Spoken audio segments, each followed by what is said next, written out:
നിങ്ങൾ മനസ്സിലാക്കുന്നുണ്ടെങ്കിലും ഇല്ലെങ്കിലും ഓരോ തവണ നിങ്ങൾ വചനമെടുത്ത് വായിക്കുമ്പോഴും സങ്കീർത്തനങ്ങൾ 119, 130 സംഭവിക്കും. എന്താണ് സങ്കീർത്തനം 119, 130?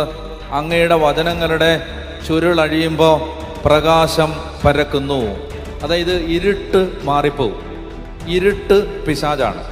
ഇരുട്ട് മാറണമെങ്കിൽ ഇരുട്ടിനെതിരെ യുദ്ധം ചെയ്തിട്ട് കാര്യമില്ല, ഷൗട്ട് ചെയ്തിട്ട് കാര്യമുണ്ടോ?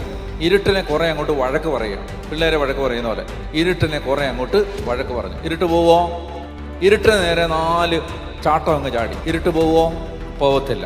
ഇരുട്ടിനെ 4 കുലഭ്യം പറഞ്ഞു. ഇരുട്ട് പോവോ? പോവത്തില്ല.